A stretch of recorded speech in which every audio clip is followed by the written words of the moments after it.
Bienvenidos a La Voz del Contador Privado, un programa hecho con mucho cariño y esfuerzo para que ustedes estén enterados de todas las cosas que suceden alrededor de nuestra querida profesión. Hoy estamos muy contentos de tener dos visitas muy especiales. Una de ellas es desde Escocia. Tenemos por aquí al expresidente del Colegio de Contadores de Escocia y actualmente es el líder global de la firma internacional Moore. Y también tenemos al director general del gran prestigioso periódico La República. Así es que vamos a pasar a saludarlos y a entregarles a ustedes un gran programa donde vamos a hablar básicamente del futuro de la contabilidad a nivel global. Y bueno, Mr. Colella, Anton, we are very happy to have you here. We have heard and we have made a research, and we know that you have spread around the world how important is accounting, how important is ethics, and also you have said that accountability is very important through financial statements. Welcome to Costa Rica. Thank you very much. I'm delighted to be here, first time in Costa Rica, and I'm delighted with the amount of rain I've experienced in Costa Rica. It's just like Scotland. It is? Yeah. Okay. But it's more beautiful here. It's more beautiful? Oh yeah, of course, yeah. Okay, we don't have as good whiskey as you guys, but... Yeah, I know, but we're very philosophical about rain. How come? Because we say, today's rain is tomorrow's whiskey. Oh, I like it a lot. Huh? Tomorrow's rain is tomorrow's... Today's rain tomorrow's whiskey. Is tomorrow's whiskey. You can put that in the newspaper tomorrow, yeah. And we are very happy to have you here, 𝐏𝐵𝒕𝒂. Welcome. Well, thanks for the invitation. But well, first, thank you. Obviously, for La República, it's really important having a time or a relationship with all the accountability experts and obviously with the Colegio. And well, we're here very happy to share with this great man. Of course, and you know, we would like to talk about some issues. Recently, we have set up something that is called electronic invoicing. And pretty soon, we know that we will have electronic accounting. So we have taught the accountants that now we are working with less paper. But this is a great opportunity to do a better reports, more comprehensive reports. But it's a challenge we have to face. We would like to know how European accountants have faced these global challenges. Man, European accountants are facing the same challenge as everybody all over the world. I mean, we're having to adapt to the fact that technology is substituting the traditional roles that there were in accounting, paper-intensive roles, manual processes, and everybody is adapting to it. Firms are adapting to it. Financial institutions are adapting to it. Any financial department is adapting to it. But it's an opportunity. I'd say this is an opportunity for us when we're no longer doing some of the more menial tasks. We're actually able to do some of the more higher value tasks that will allow us to add more value to the clients and the services that we provide. And how the work from accountants are perceived in Europe? I mean, for the last 150 years, accountants have facilitated and supported economic growth in all the major countries. Some might say they are just people of numbers, but in reality, no great economic success in a business has happened without strong financial leadership in an organization, strong financial accountability, strong financial reporting. So in reality, all the economic growth we've seen in Europe and around the world in the last 150 years has been supported by accountants. Well, that's great to hear because we also think that any kind of business will have success if they have an accountant facing all the things every institution has to face. So we are happy to hear that. And also, we would like to ask you, on behalf of all of accountants, how do you see the future for us, the accountants? I think the future is very positive. The roles may change. The things that we did in the past, we may not do in the same way in the future. But we will be more focused on the value that we will bring to whether our own organizations or the clients that we serve. And I think what will happen is, in the years to come, we will be drowning in a sea of data. We will have more data than we can manage. And what we're going to need is we require financial professionals that are going to have to help us make sense of the data to make good business decisions, financial decisions. Because part of the problem just now with the overwhelming financial data, it can lead to paralysis in decision making. You say, there are too many options, strategic options, financial implications in every strategic option, and data on every scenario, that CEOs and boards become paralyzed. What do we do? Which is the right decision? And in reality, we need to have people who can look at the data and see narrative, not just numbers, who can see perspectives on a business and its growth that you cannot see precisely with the numbers themselves. So I think there are huge opportunities. It may mean that the way we train accountants is going to be different in the future. I think accountants in the future will be more relational rather than transactional, because they will be dealing with people. People will be coming to them to say, explain this to me, rather than give me numbers. What do these numbers mean? That's really great. And also, you have encouraged young people to pursue accounting as a major. Why so? See, I have a very traditional view of accounting. We talk about the professions, the important professions in society. We know doctors and teachers and architects and social workers and all the many professions. And some of these professions, we call them noble professions. Some might say the lawyers are noble professions. But my view is accountants are one of the most noble professions in society. Without accountants, our economic structures, our capital markets will not operate. So I would say to a group of young people thinking about being an accountant, do you want to join a noble profession?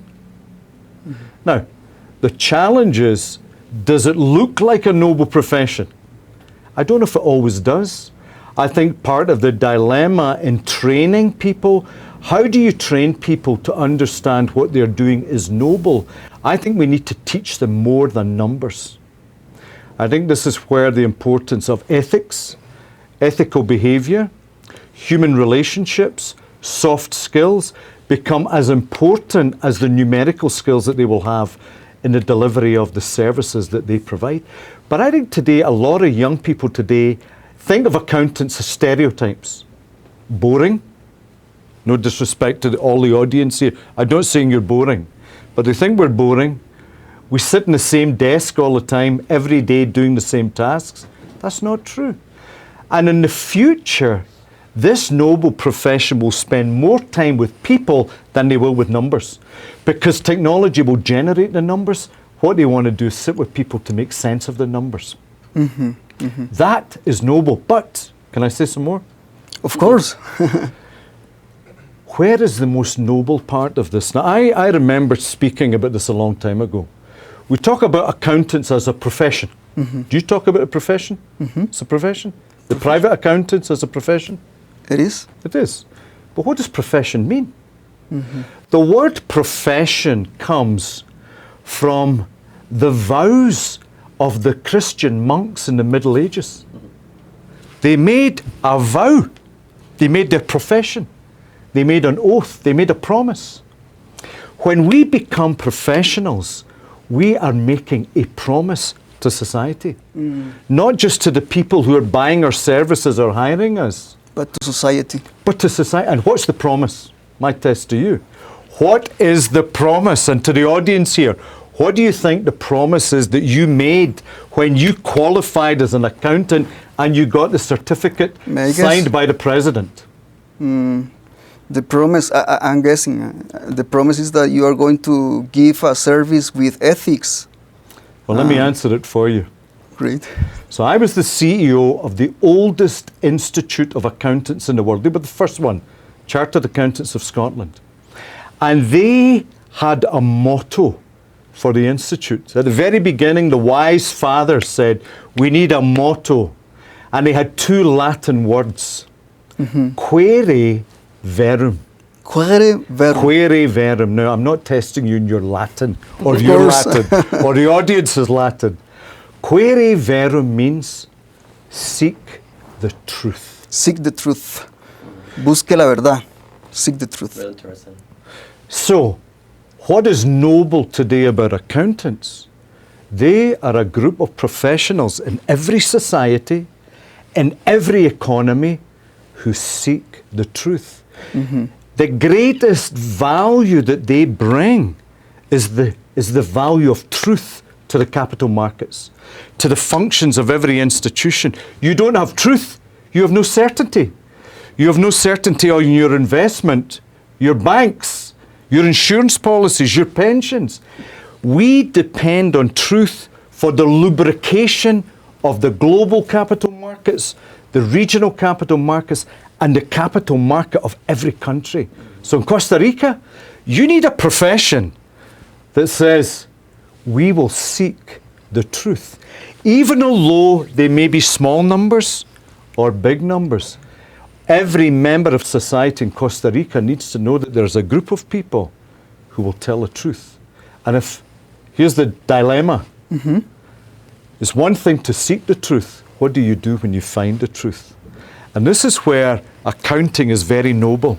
What do you do when you find the truth? You need the courage to tell the truth. Ah, okay.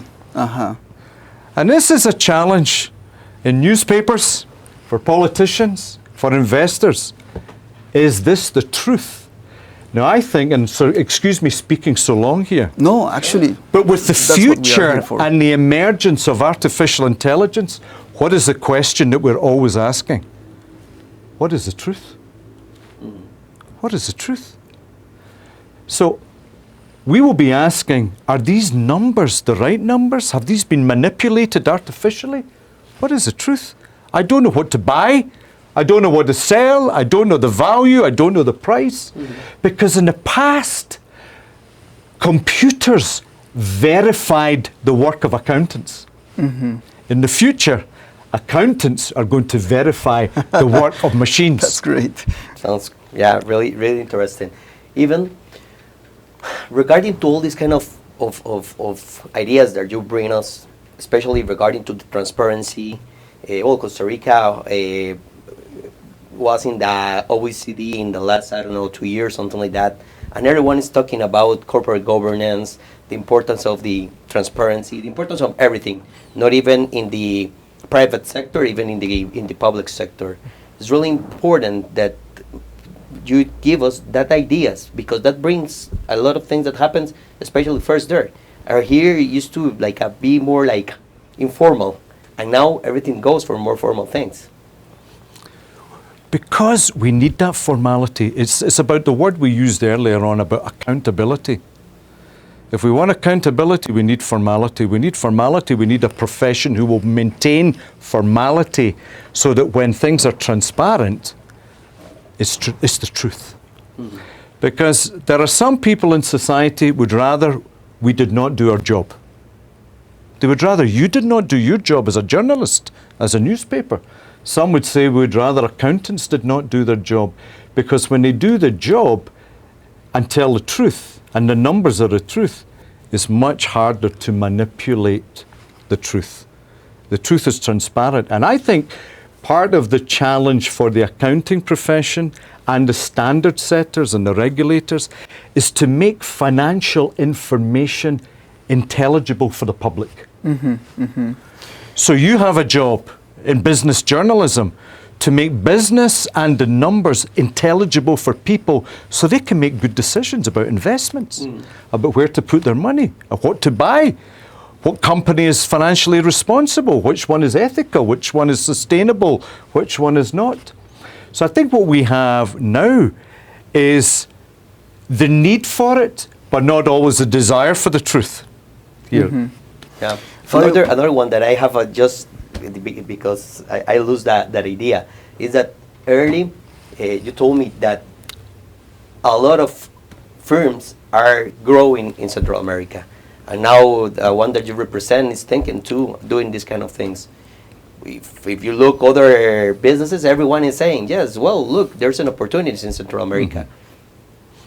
So, I mean, I've made a strategic decision with all the firms that are in Central America. We are now going to go from all our individual country firms to Moore Central America to provide for clients transnational needs in Central America, but also to support the inward investment that is coming to Central America. We've seen it the last number of years, but more will come. Central America sits between the north and the south. It can be squeezed, or it can be the thing that is a catalyst to support the north and to support the south.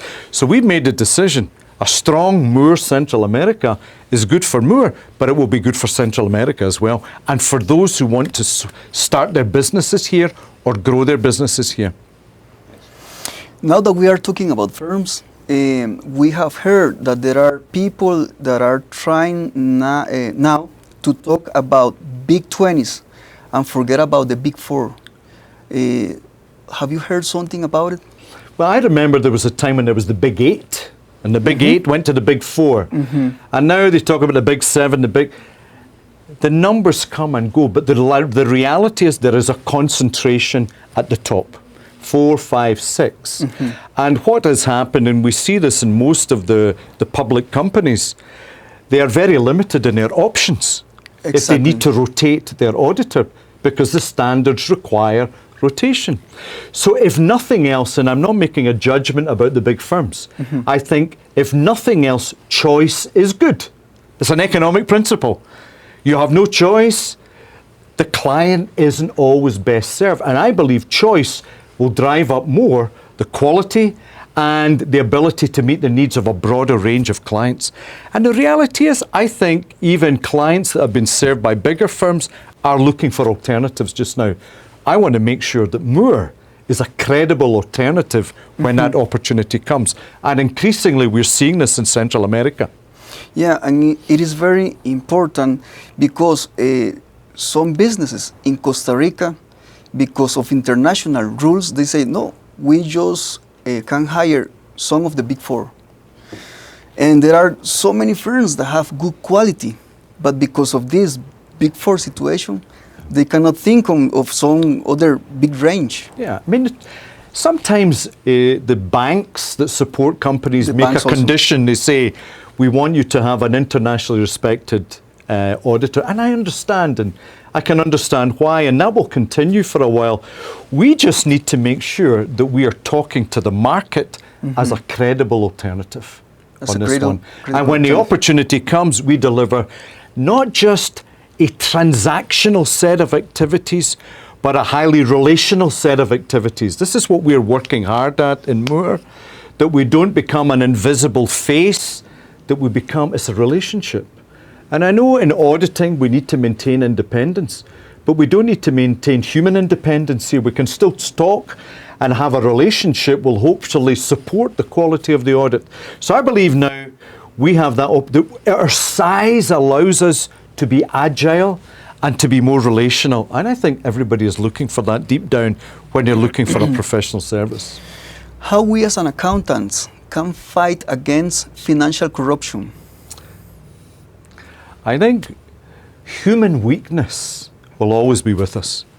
Greed is a historic reality. It's not a modern reality, it's a historic. And I believe it will be forever a human reality of greed.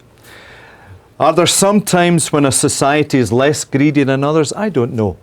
But sometimes what will help a society is have fewer opportunities for greed that is fraudulent.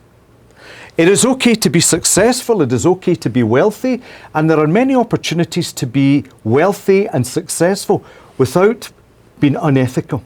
And I think we need to help exemplify it is good to be good. It's good to be good in business.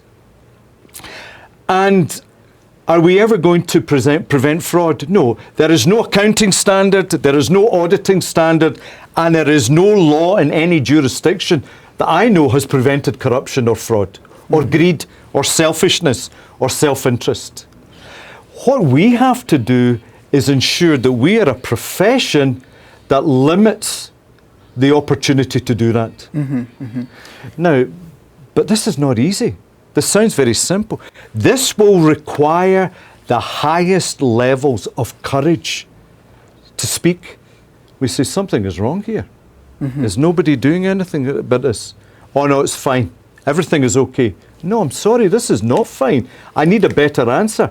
Trust me, it is okay. No, I don't trust you. Give me the evidence to verify that this transaction is what it said and the money did not go there or there or there. And it's difficult for us to keep asking the questions and for young accountants to persist or young auditors to persist and say, what is the truth here? But what we need to do in the public accountants and the private accountants is to train our people to be courageous in their inquiry. We need to create professional skepticism as the normal thinking process here. Not that you think everybody is a liar and everybody is fraudulent. No. But you ask the questions till you don't need to ask the questions. And have a professional skepticism. Fabio, what do you think if you make those good questions you have about economics? Well, especially, obviously, you came from a country that is completely different than Costa Rica regarding the economies now. And obviously, the way that moves economies in Europe is completely different than in Central America or even in Latin America now. What do you feel about being growing here, not just regarding to the consulting groups, the opportunities to do in other kind of businesses? So I think we want to be the professional services that supports economic growth. Simple. So if you were a client, we are a client, you could be a client, your newspaper. Our question to you is, what do you need? What do you need to help you succeed? And we will say, we will find it for you. So what we need to do is ensure that professional services firms like Moore, the big firms do this, can go to private companies, family businesses. What do you need to grow, to thrive? It's not just financial reports, it could be any number of reports. How do we adapt? How do we change our processes? How do we introduce technology into our business to make us more efficient? How do we change our culture? Now, people have thought of professional services in a very linear way in the past. Now, people need to think of professional services as the provider of all your needs to help you grow. So my view for Moore in Central America and Costa Rica is we want to be an agent for good in Costa Rica. We want to be an agent of economic growth and change, because if we do this, and we do this well, you will be successful. You will be successful. And you know, when you're successful, what do? You hire more people. See, when you hire more people, you pay more salaries. When you pay more salaries, what happens? You feed more families. You feed more families, you transform a community. You transform a community, one after the other, you can transform a society. So we need to see ourselves as agents of economic growth and helping you to be an agent of economic growth as well. Now, this goes back to the question. That's a noble profession. That's attractive to young people. Do you want to change your country? Do you want to make your country more successful? Be an accountant. Because here's the thing.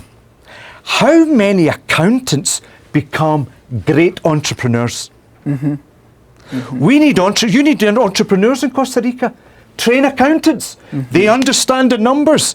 And then if we can give them courage and good personal skills, they have the components of a multitude of entrepreneurs in Costa Rica.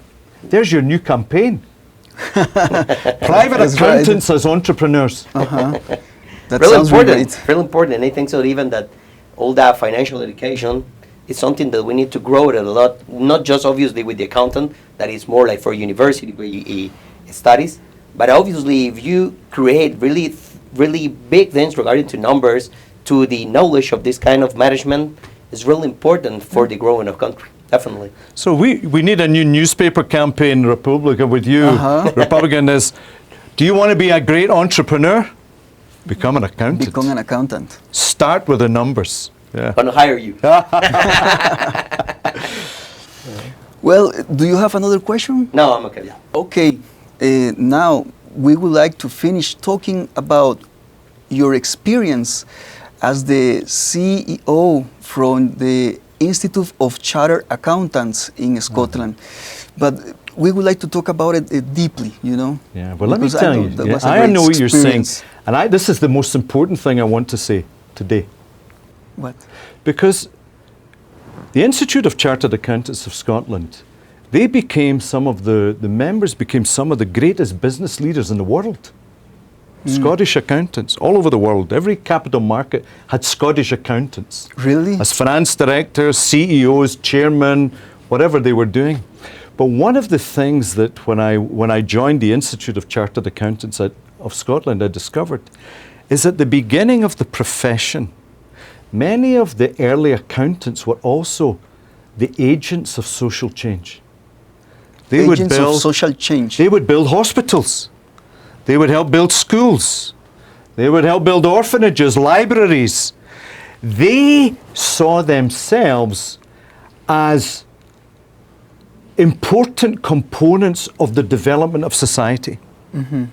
So I believe today the profession, the accounting profession, needs to see not just its professional obligations, but its social obligations as well. Accountants and lawyers and all the great professions, they become very successful. Some of them earn a lot of money. Some of them have expertise that could help so many other peoples. And personal view is every accountant should share their money, their time, and their expertise with people who do not have it. We should be givers to the development of society. We should be working in the communities of the most deprived to help them develop and grow. We need to go to the poorest communities in our countries and help young people become accountants, become entrepreneurs, change their lives, their families and their communities. One of the things that has happened in the last 30, 40 years to professions is we have become regulated. And I understand why. Things go wrong. You need to say, well, the accountants didn't do a good job. We need to monitor them. We need to check them. We need to, and this is right. But one of the things that has happened with the professions is we've become insular. We no longer see our social obligations. And at the same time, governments have got bigger. And governments think they have all the answers. Whereas in the past, all the parts of society, the professions, the politicians, all the newspapers, the artists, the culture, the developers, all work together. We need to start again to find the place of professions in developing society. Not just our accounting skills, but our human skills that we want to share to help develop people and transform our society. This is what the Institute of Chartered Accountants of Scotland, when I was there, was rediscovering. We created a foundation, and note that in the years since the foundation was started, hundreds and hundreds of young men and women who would never have become accountants have become accountants. It changed their lives, it changed the lives of their families, their communities. So we need to find ways, and I would challenge you, Kevin. Your private accounting institute, what are you doing to develop the people of Costa Rica? What are you doing to share your skills and your gifts to change lives? In Moore Global, I have said it very clearly, we are ambitious to grow. We want to be ambitious, but we want to be the most socially ambitious accounting firm in the world. Everywhere we live and everywhere we have offices, we want to give so that people who we work with, the communities we have our offices, they will develop as well. And I believe these are the deep things that the profession can do today to help change society. Well, I really feel overwhelmed because I feel motivated, and I know all the accountants that are watching this program now, they really feel very, very good because your words are just more than inspiring, right, Fabio? Completely. Even now I wanted to study. Here is a new member for your institute. Well, it's part of it. It's inspiring. Fabio is a lawyer, he's a journalist, and also he is an economist. He's an economist. Now, he's just missing being an accountant. But you never know what you're going to become in the future, Fabio. Fireman.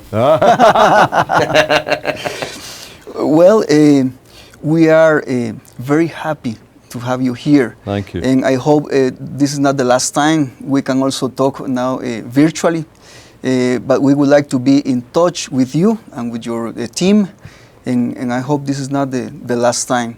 We really appreciate your visit. Thank you very much, Kevin. And I know all the more than 20,000 accountants will be really happy to hear your words. Thank you. Fabio, we are also happy to have you here. We are looking for having a very good relationship with La República because we as an accountants need to be more exposed. So if you want, you can make a last words for the accountants. Definitely, it's really important to each professional having a storyteller, and that's why we want to be the solitary of this great profession, and obviously for the college. Very good. Your last words for the audience? My last words to you who are watching here, you have no idea what you will become in the future. All you young ones, you're thinking about your life and what you're going to become. Become a great leader, but become a great leader in your profession. And when you've ended your career, you will be able to say, look what I have done for other people, as well as look at what I've done for me and for my family. That is a noble profession. Anton Colella, thank you very much. Thank you. Fabio. Fabio Parreaguirre, ahora sí. Muchas gracias. De esta forma estamos despidiendo este gran programa que tuvimos hoy, muy especial para ustedes, La Voz del Contador Privado, agradeciendo a nuestros patrocinadores Cyberfuel y 𝒂𝒂. Por favor, estén al tanto de nuestras redes sociales para que estén atentos a todos los eventos que tenemos para ustedes. Nos vemos en nuestro próximo programa. Muchas gracias.